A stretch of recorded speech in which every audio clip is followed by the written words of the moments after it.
샬롬. 하늘의 평화가 여러분 마음에 함께하기를 진심으로 기원합니다. 여러분, 2020년도 벌써 6월입니다.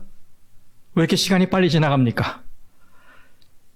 그리고 이 짧은 시간 동안에 얼마나 엄청난 일들이 벌어지고 있습니까? 네, 우리 인간은 내일 일을 자랑할 수 없는 연약한 존재들입니다. 그래서 우리의 유일한 희망은 예수님밖에 없어요. 오늘 하루 종일 예수님을 붙드시고 예수님께 기도하시고 예수님과 교제하시면서 미래에 어떻게 살아야 할지를 지혜를 얻으시길 바라고, 그리고 믿음으로 모든 일들을 잘 이겨내시기를 진심으로 바라겠습니다. 오늘은 사랑은 겸손하다라는 제목으로 말씀을 드리겠습니다. 먼저 언제 읽어도 은혜로운 사랑장의 말씀을 함께 보도록 하겠습니다.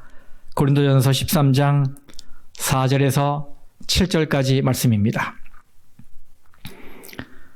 사랑은 오래 참고 사랑은 온유하며 시기하지 아니하며 사랑은 자랑하지 아니하며 교만하지 아니하며 무례히 행하지 아니하며 자기의 유익을 구하지 아니하며 성내지 아니하며 악한 것을 생각하지 아니하며 불의를 기뻐하지 아니하며 진리와 함께 기뻐하고 모든 것을 참으며 모든 것을 믿으며 모든 것을 바라며 모든 것을 견디느니라.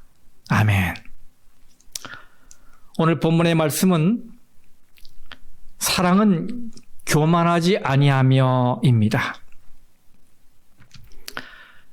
우리 사회에는 위계 질서라는 것이 있습니다. 때로는 보이게, 때로는 보이지 않게 위계 질서가 작용합니다. 요즘 TV에서는 개들을 훈련시키는 프로그램들이 여러 방영이 되고 있어요.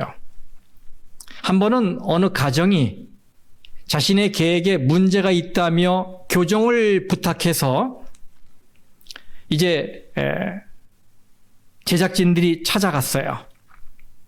그 가정에는 아버지, 어머니, 그리고 두 딸이 있었고 막내딸이 그 개의 주 보호자 역할을 하고 있었습니다. 그런데 그들의 일상을 가만히 관찰해 보니까 가족들 모두가 개 앞에서 쩔쩔매는 겁니다. 이 개가 기분이 안 좋다고 이빨을 드러내며 으르렁거리면 온 가족이 긴장하고 어쩔 줄 몰라 하며 당황해하는 거예요. 이 개는 수틀리면 아무나 뭅니다. 그래서 아버지도 어머니도 두 딸도 그저 이 개의 비율을 맞추느라 정신이 없어요. 개가 원하는 대로만 해주는 겁니다. 입마개를 하려고 해도 이빨을 드러내고 으르렁거리고, 목줄을 하려고 해도 으르렁거리고, 발톱을 깎으려고 해도 으르렁거리고, 목욕을 시키려고 해도 으르렁거려서 목욕도 안 시키는 거예요. 그 가정의 상전은 아버지도 아니고 어머니도 아니고 주 보호자도 아니고 이 개였습니다. 개가 상전이었어요. 가족들이 둘러 앉아 있으면 이 개는 자기 자리가 그 가정의 중심이라는 걸 알고 있는지 그 중앙에 와서 딱하니 앉아 있습니다. 어느 순간 이 집안에 위기의 질서가 형성이 됐는데 그만 개가 인간 위에 앉아있는 이런 모습이 돼버린 거예요. 그래서 솔루션 팀이 들어가서 교육을 시키는데 처음에는 이 개가 이런 생활에 익숙해 있기 때문에 여간해서 말을 듣지 않는 거예요. 그래서 나중에는 강제로 그 콧대 높은 개의 교만을 꺾고 인간 밑에서 말 잘 들으며 살도록 위계의 질서를 새로 짜는 교육을 하더라고요. 제가 군대에 있을 때 한 작은 트럭을 타고 이동할 때가 있었습니다. 그런데 계급에 따라 앉는 위치가 달랐습니다. 물론 운전석에는 운전병이 앉아 있었고 저의 치료계 사수는 운전병 반대쪽 문 쪽에 앉아 있었습니다. 그리고 저는 그 둘 사이에 끼어서 앉아 이동했어요. 누가 그렇게 앉으라고 이야기한 게 아닙니다. 그저 저는 그 두 사람보다 계급이 낮았기 때문에 자연스럽게 가운데 자리에 앉게 된 거예요. 그런데 여러분, 이 가운데 자리는 아주 불편한 자리라는 거 잘 아시죠? 그 앞에는 이 기아 변속기가 위치해 있고 그 자리는 턱이 좀 높습니다. 그래서 그것을 피하려면 다리를 쩍 벌리고 앉든지 아니면 한쪽으로 모아서 비틀어 앉아 있어야만 하는 아주 불편한 자리예요. 하지만 그럼에도 불구하고 저는 거기에 앉는 것을 당연하게 생각했습니다. 목적지에 도착해서도 물론 내리기는 사수가 먼저 내렸지만 저는 얼른 뛰어들어가 필요한 것들을 준비를 했습니다. 분명 저 아니고 다른 사람이었어도 그랬을 거예요. 이 돌아가는 시스템을 잘 알고 있기 때문입니다. 이것이 위계 질서예요. 이것은 우리도 모르게 우리 사회에 또 우리 삶에 깊이 배어 있습니다. 물론 살면서 어느 정도는 질서가 필요합니다. 누가 최종 책임자인지 구분할 필요가 있기 때문이지요. 위계 질서는 각자의 역할을 규명해 줍니다. 그러나 문제는 질서에 있는 게 아니라 누가 어떤 마음으로 그 질서를 만드느냐에 있어요. 예수님은 이 땅에 계실 때 이 유대교 종교 지도자들을 향해서 신랄하게 책망하셨습니다. 마태복음 23장 5절에서 7절 말씀입니다. 그들의 모든 행위를 사람에게 보이고자 하나니 곧 그 경문띠를 넓게 하며 옷수를 길게 하고 잔치의 윗자리와 회당의 높은 자리와 시장에서 문안받는 것과 사람에게 랍비라 칭함을 받는 것을 좋아하느니라.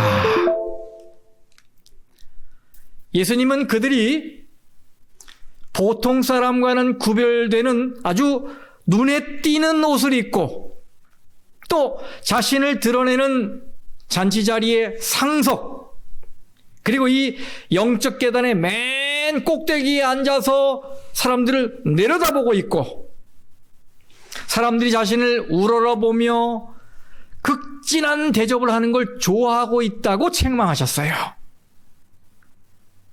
예수님은 이런 모습을 참기가 어려우셨어요. 왜 그랬을까요?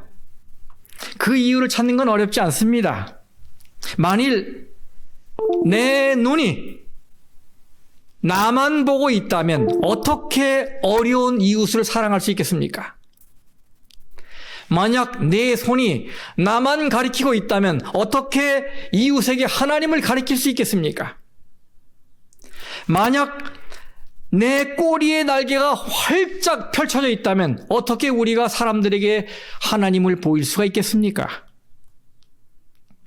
그런데 유대 종교 지도자들은 자신들이 칭송을 받고 대접을 받는 위치에 스스로 올라가 앉아 있었어요. 그것이 자기들 사회에 세운 위계의 질서였어요. 그런데 어느 날 갑자기 젊은 청년 예수가 나타나서 사람들의 인기를 끌고 이 질서를 무너뜨리니 속이 상할 수밖에. 그래서 예수님을 시기하게 되었고 예수님을 죽는 데까지 내몰게 된 것입니다. 영국의 작가요 평신도 신학자인 C.S. 루이스는 The Mere Christianity라는 책을 썼어요. 순전한 기독교라는 책인데 이 책에 보면 이런 말이 나옵니다. 여러분이 분명히 알아야 할 사실은 다른 악들은 이를테면 다만 우연히 경쟁적이 되는 반면 교만은 본질적으로 경쟁적이라는 것, 본성상 원래 경쟁적이라는 것입니다. 여러분 그렇습니다. 교만의 특성이 바로 이것입니다. 단지 성공하려는 것이 아니라 다른 사람보다 더 성공하려는 것입니다. 단지 예뻐지려는 것이 아니라 다른 사람보다 더 예뻐지려는 것입니다. 이렇게 남과 비교해서 내가 더 훌륭하다는 확신이 들 때까지 욕심을 내는 것이 바로 교만이에요. 루이스는 계속해서 말합니다. 우리는 사람들이 돈 많고 똑똑하고 잘생긴 것을 뽐낸다고 말하지만 사실은 그렇지 않습니다. 그들은 남보다 더 돈 많고 더 똑똑하고 더 잘생긴 것을 뽐내는 것입니다. 모든 사람이 똑같이 돈 많고 똑똑하고 잘생겼다면 교만할 거리가 없습니다. 여러분을 교만하게 만드는 것은 남과의 비교입니다. 즉 남들보다 우월하다는 데서 오는 즐거움이 사람을 교만하게 만드는 것입니다. 경쟁이라는 요소가 없으면 교만도 없습니다.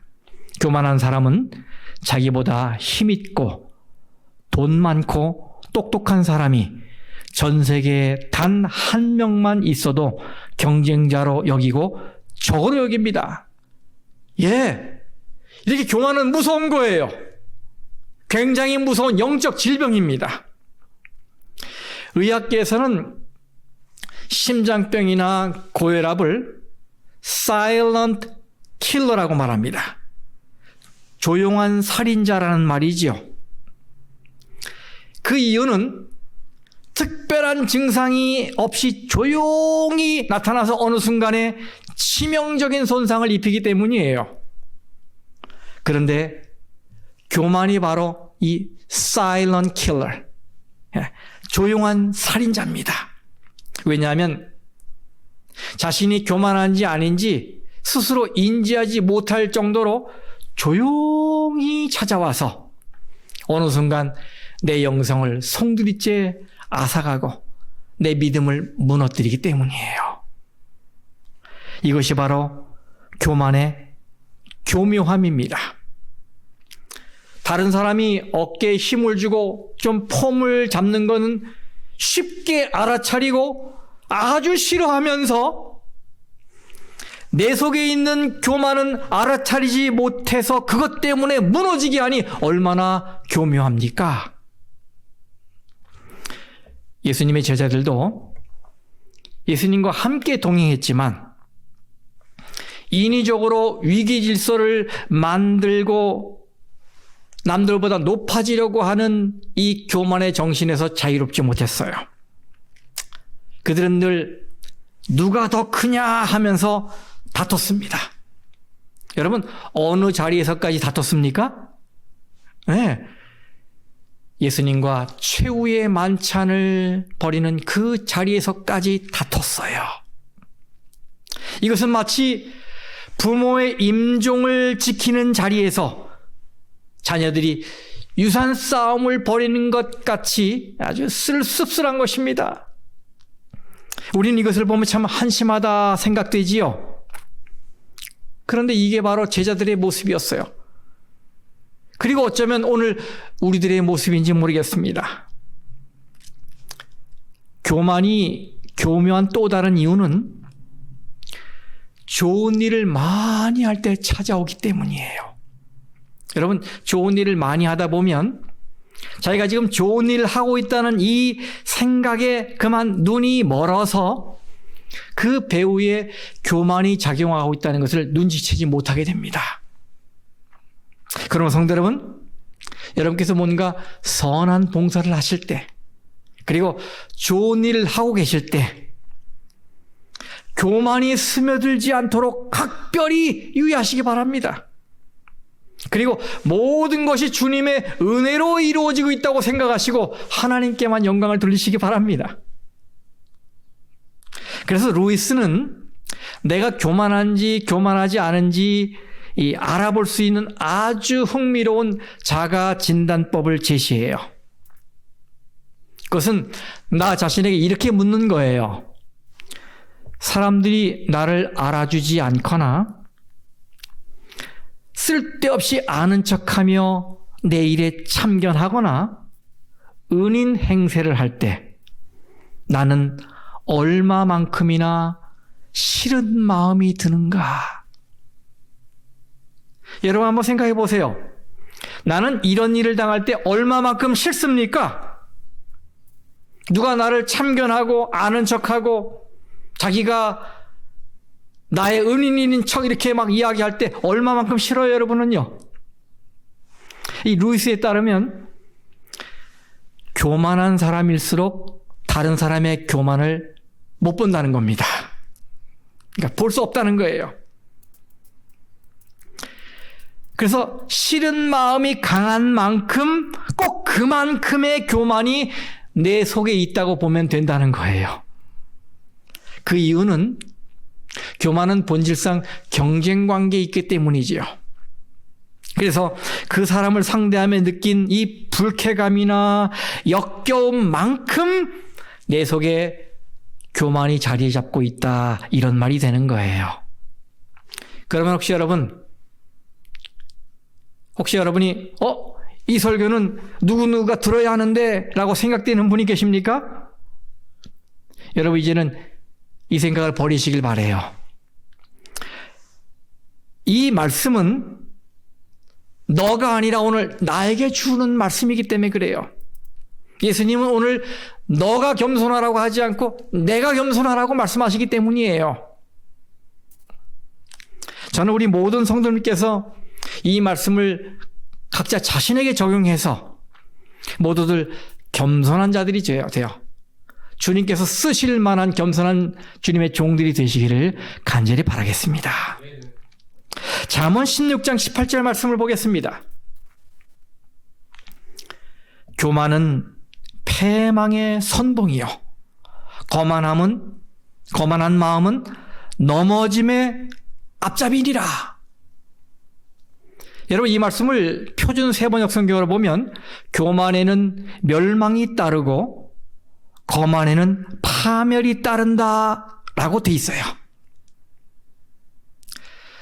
솔로몬 왕 다음으로 명성을 떨친 남방 유다의 왕이 있습니다. 그 이름은 우시야입니다. 우시야 왕은 16살에 왕위에 오른 이후에 52년 동안 남유다를 치리했는데요. 이 우시야 왕 때 남유다가 전성기를 맞이합니다.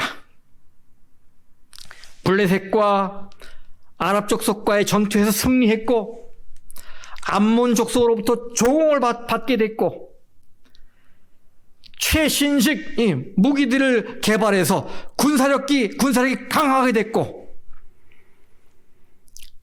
탁월한 지도력을 발휘해서 유다 나라는 분열왕국 이래로 가장 넓은 영토를 차지하게 됩니다. 이렇게 여러분 우시야 왕이 잘 나가게 된 비결이 성경에 소개되어 있어요. 역대하 26장 5절 말씀에 세번역 성경으로 읽어보겠습니다. 그의 곁에는 하나님을 경외하도록 가르쳐주는 스가랴가 있었는데 스가랴가 살아있는 동안 우시야는 하나님의 뜻을 찾았다. 그가 주의 뜻을 찾는 동안은 하나님께서 그가 하는 일마다 잘 되게 하여 주셨다. 예, 이 우시야의 치하 아래서 유다 나라가 강성하게 된 원인은 그가 하나님의 뜻을 찾았기 때문이라고 소개하고 있어요. 그러자 하나님께서 그가 하는 일마다 잘 되게 하신 거예요. 그런데 이러했던 그가 한순간에 무너집니다. 이 말씀을 보세요. 26장 16절에 그가 강성하여짐에 그의 마음이 어떻게 하여? 교만하여 악을 행하여 그의 하나님 여호와께 범죄하되 곧 여호와의 성전에 들어가서 향단에 분향하려 한지라. 어느 순간에 이 왕의 마음에 교만이 스며든 겁니다. 큰 영예를 얻게 되자 이번에는 자신의 권력을 과시하기 위해 종교계까지도 자신의 휘하 아래 두려고 작정했어요. 그래서 성스러운 것으로 여겨져서 제사장들만 할 수 있었던 향단에 이 향을 피우는 일까지 자신의 손으로 하려고 했습니다. 그때 제사장들이 뒤따라 들어가면서 왕을 말렸습니다. 왕이시여, 왕이 이렇게 하시면 안 됩니다. 이건 왕이 할 일이 아닙니다. 분향하는 일은 오직 날 때부터 구별된 아론의 자손 제사장들이 하는 일입니다. 왕이 이렇게 하시면 하나님의 영광을 가리는 일입니다. 그랬더니 우시야 왕이 화를 버럭 내면서 뭐라고? 아니 왕인 나에게 이래라 저래라 해? 이렇게 화를 냈어요. 그는 저지당하는 것을 불쾌하게 여겼고 제사장들의 간섭을 참지 못했습니다. 그런데 여러분, 그러자 어떤 일이 벌어진지 아십니까? 하나님께서 심판을 내리셨어요. 그래서 그의 이마에 나병이 번지기 시작했습니다. 네. 하나님의 말씀 위에 자신을 올려놓은 우시야는 그 이후에 평생을 나병 환자로 살게 됐고 백성들 앞에 나서지도 못했고 쓸쓸하게 비참한 인생을 살게 된 것입니다. 네, 여러분, 하나님은 교만한 자를 미워하십니다. 여기 잠언 16장 15절 말씀에 무릇 마음이 교만한 자를 여호와께서 어떻게 하시나니? 미워하시나니. 이 말씀을 새 번역 성경에는 역겨워하신다. 또 이 킹 제임스 성경에서는 abomination, 혐오하신다 이렇게 돼 있어요. 성도 여러분, 왜 하나님께서 이렇게 교만을 미워하시고 역겨워하시고 혐오하시는지 아십니까? 그 이유는 이 교만 속에는 하나님의 마음을 아프게 했던, 이 하나님의 자리를 뺏으려 했던 사탄의 정신이 들어있기 때문이에요. 사탄은 하늘에서 높아지려는 마음 때문에 하나님의 보좌를 빼앗으려고 반역을 저질렀던 자 아닙니까? 그래서 하나님과 적대 관계를 만들어내는 이 교만을 하나님이 미워하시고 역겨워하시고 혐오하시는 거예요. 교만한 자를 치시는 이 하나님 앞에서는 왕권이 소용없었습니다. 아무리 막강한 군사력을 가지고 있었어도 그것이 우시야를 지켜주지 못했어요. 아무리 넓은 영토, 또 자기가 건축한 도시와 망대가 있었어도 그것들이 우시야 왕을 지켜주지 못했습니다. 이 우시야 왕의 이야기는 왕과 같은 지도자이든 아니면 우리 같은 평범한 한 개인이든 우리 모두에게 중요한 교훈을 줘요. 그것은 이것입니다. 우리 이 말씀을 좀 같이 큰 소리 읽어보십시다. 시작. 만사가 잘 풀릴 때 교만해지지 않도록 각별히 주의하라. 그렇습니다, 여러분. 일이 잘 되는 것은 내가 잘나서가 아닙니다. 다 하나님의 은혜예요. 그러니까 누구에게 영광을 돌려야 하겠습니까? 하나님께 영광을 돌려야 할 것입니다. 그래서 이 사도 바울은 죽이고 무너뜨리는 교만을 극복하도록 살리는 사랑을 해법으로 제시한 거예요. 사랑은 뭐하지 아니하며 교만하지 아니하며. 이것이 바로 인간이 인위적으로 짜낸 서열에 대한 하나님의 해결책입니다. 하나님의 해결책이 뭡니까?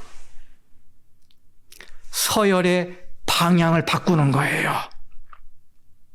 모두가 힘을 과시하고 대접을 받기 위해 더 높은 곳으로 향할 때 사랑의 마음을 가지고 내려가서 겸손을 선택하는 것입니다. 모두가 올라가려 할 때 아래로 내려가는 것입니다.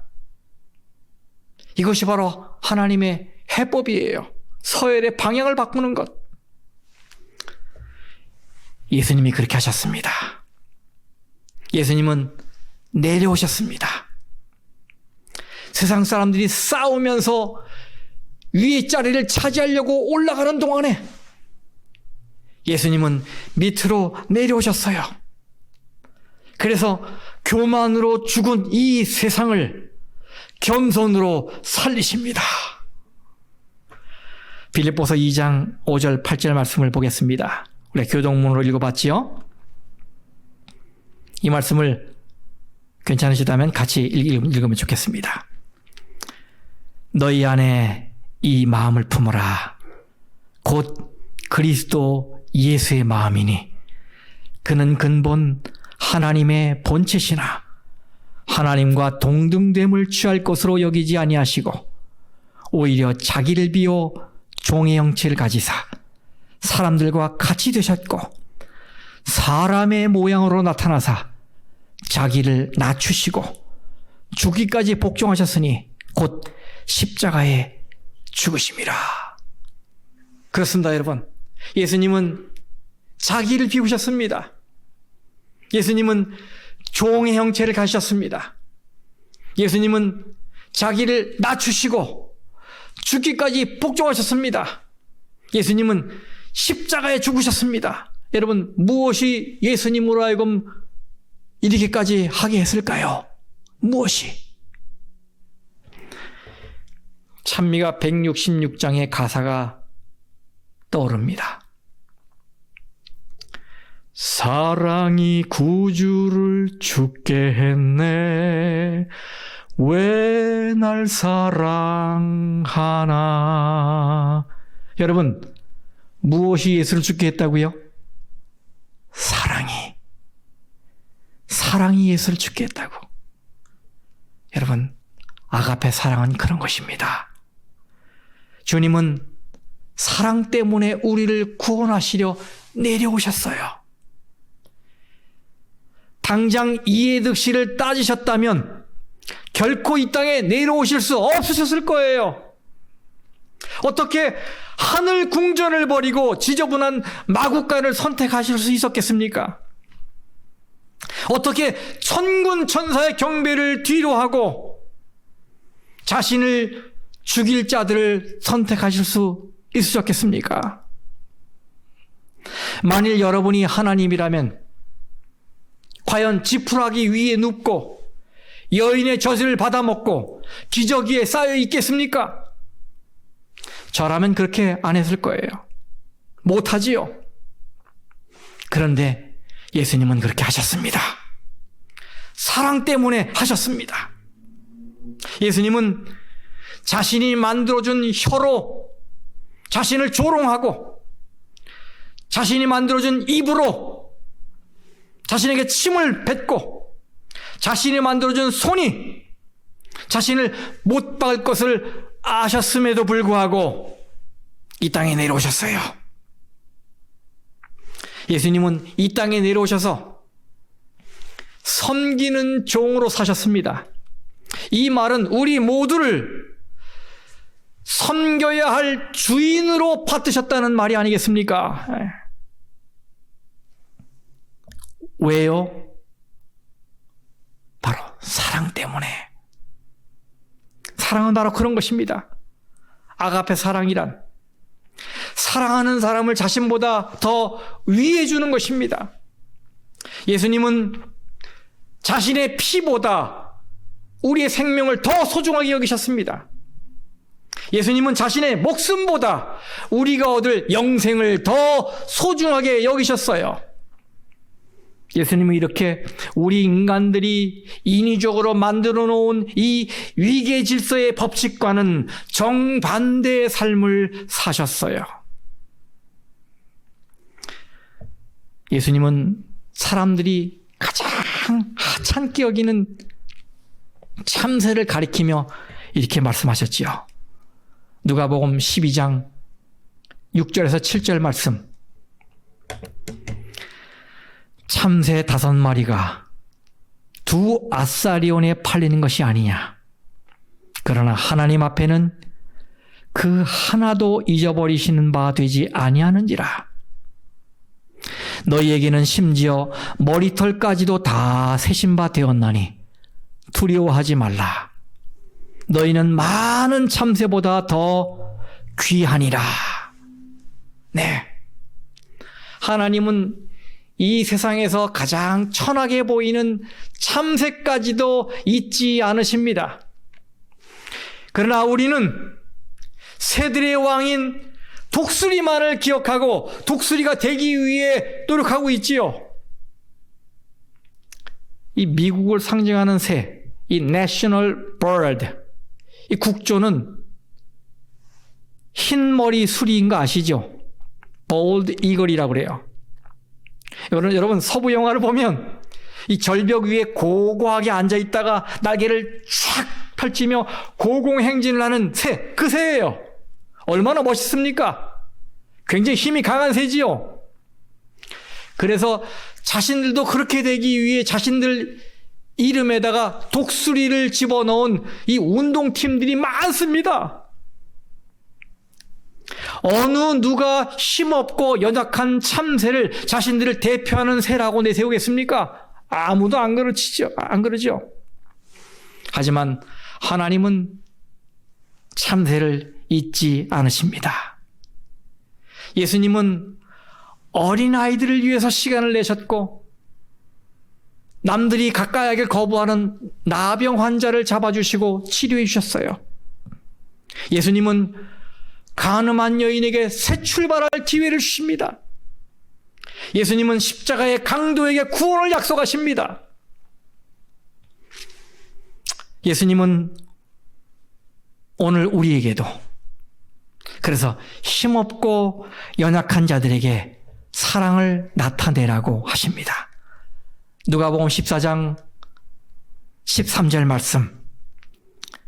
잔치를 베풀거든 차라리 가난한 자들과 몸 불편한 자들과 저는 자들과 맹인들을 청하라. 여러분, 이것이 세상이 만들어 놓은 위계 질서를 역행하는 아가페 사랑이에요. 사랑은 이렇게 낮아져서 낮은 곳을 살피는 것입니다. 성도 여러분, 여러분도 예수님처럼 이렇게 아래로 내려갈 용의가 있으십니까?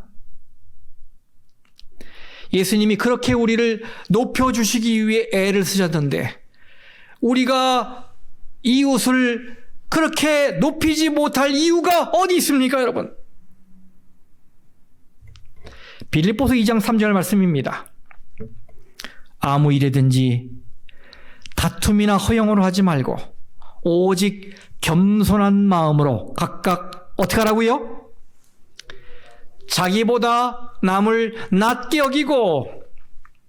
여러분, 여기 이 낮게 여긴다는 말은 발음이 같아서 속이기도 쉽습니다. 그래서 우리는 자기보다 남을 낮게 여긴다고 하면서 자기보다 남을 낮게 여기고 있어요. 무슨 말인지 아시겠죠? 하지만 여기 이 낮게 여긴다는 말은 문자적으로 위에 둔다는 말이에요. 위에 둔다. 네, 이웃을 나 자신보다 위에 두라, 이 말이에요. 예, 이것이 바로 아가페 사랑입니다. 사랑은 내려가는 거예요. 어디까지 내려가는 것입니까? 네, 상대방을 높일 수 있는 지점까지 내려가는 거예요. 예수님이 그러셨잖아요. 그러면 여러분, 저를 좀 따라 하시기 바랍니다. 높아질수록 마귀를 닮고, 낮아질수록 예수님을 닮는 것이다. 여러분은 누구를 닮으시겠습니까? 예수님을 닮아야 되겠죠. 그러려면 우리가 낮아져야 하는 거예요. 내려가야 하는 거예요. 어느 개신교 목사님이 자기 교회 어떤 성도에 대해서 이렇게 이야기하는 걸 듣게 됐습니다. 그 교회는 어느 고등학교를 빌려서 예배를 드리던 교회였는데요. 한 10년여 만에 대형교가 됐어요. 그래서 예배일이 되면 주차 전쟁이 벌어지는 것입니다. 그런데 추운 겨울이 주차장에서 주차 요원으로 일하는 것은 쉬운 일이 아니에요. 안에 있어도 추운데 밖에서 덜덜 떨면서 이 주차를 안내하는 일은 어려운 일입니다. 그런데 밖에서 주차 요원으로 봉사하는 사람 중에 한 분이 있었는데 어느 날 텔레비전을 보니까 그분이 은행 채권단 협상 대표로 한국을 대표하는 한 사람 중에 한 사람으로 텔레비전에 비친 것을 보게 됐어요. 그래서 이 목사님이 감동을 받고 자랑 삼아서 그 이야기를 하는 거예요. 여러분, 그분은 이 사회에서 정말 잘 나가는 사람입니다. 그런데 예수님을 믿으면 믿을수록 신앙은 섬김이요, 낮아지는 것임을 깨닫고서는 주차 요원으로 빚도 없이, 그렇죠? 이름도 없이 섬겼던 거예요. 우리 교회 안에도 남이 알아주든 알아주지 않든 사랑의 마음을 가지고 겸손과 섬김을 실천하면서 굳은 일 마다않고 열심히 일하는 교우님들이 계시지요. 이 교회는 그런 분들 때문에 바로 서가는 것입니다. 여러분들의 봉사를 제가 압니다. 그래서 여러분의 감사를 드려요. 성도 여러분, 진정한 사랑은 교만하지 않습니다. 진정한 사랑은 겸손합니다. 이것이 바로 예수님께서 보이신 삶입니다. 그러므로 이 말씀이 여러분 마음에 자리 잡고 또 삶에 깊이 배어나길 바랍니다. 사랑은 겸손합니다. 말씀을 마치겠습니다.